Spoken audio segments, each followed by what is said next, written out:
Salut à toi et bienvenue dans cette vidéo. Dans cette vidéo, je vais te parler de la valeur ajoutée. C'est ce fait de monter le prix pour que le produit paraisse de meilleure qualité, qu'il paraisse un meilleur produit. C'est typique dans la tête des personnes et moi aussi c'est dans ma tête, c'est souvent comme ça. Quand je vois un produit qui est plus cher, j'ai l'impression qu'il va être mieux. Or, ce n'est pas toujours le cas. Je vais vous prendre l'exemple d'un produit qui a cartonné pour moi. C'est un produit que j'ai acheté sur AliExpress à 2 €. Un produit que j'ai acheté, c'était un bijou, pour tout vous dire, c'était un bijou que j'ai acheté sur AliExpress à 2 €. J'ai commencé à le mettre sur mon site internet à 14 € en me disant ok, je fais déjà une super marge, c'est génial.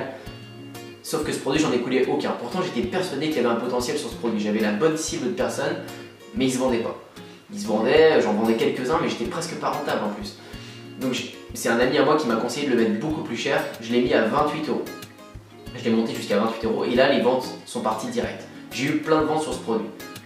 Alors de une, je faisais une marge de dingue et de deux, en fait, j'ai vraiment trouvé cette méthode, c'était vraiment sur la valeur ajoutée. Le bijou, je vous rappelle, je le payais 2 € et je le vendais 28. Je faisais une marge de 26 €, je devais avoir un coût par achat à 4-5 €. Je faisais vraiment une énorme marge sur ce produit et j'en vendais tous les jours. Et pourquoi les gens achetaient ce bracelet à 28 € plus que quand il était à 14 €? Parce qu'on jouait sur la valeur ajoutée. Ils avaient vraiment l'impression d'avoir quelque chose de très bonne qualité.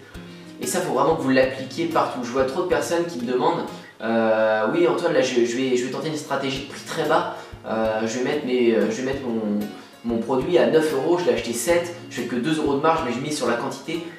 Erreur énorme, ça ne marchera pas. Déjà ton coût par achat, c'est-à-dire combien tu vas payer le client par Facebook, il va être déjà plus haut que tes 2 € de marge.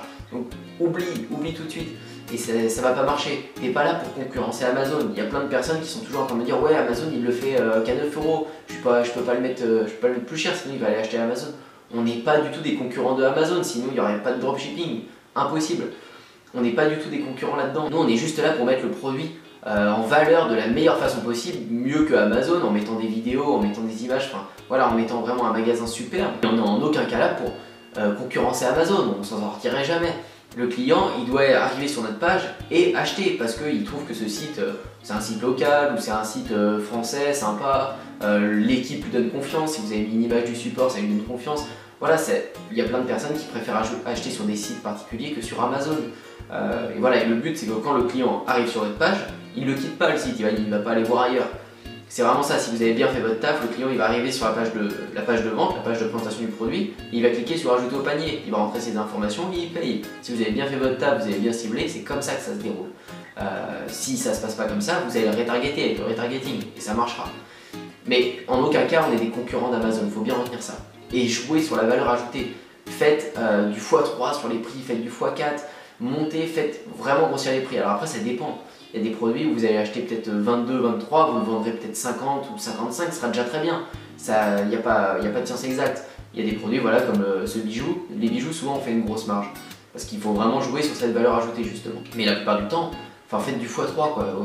Faites une bonne marge. Alors voilà pour cette vidéo. J'espère que ça vous a aidé. J'espère que ça vous a un peu éclairci sur les idées de prix et sur la valeur ajoutée. C'est vraiment quelque chose de très important, la valeur ajoutée. Ça peut vous déclencher des ventes.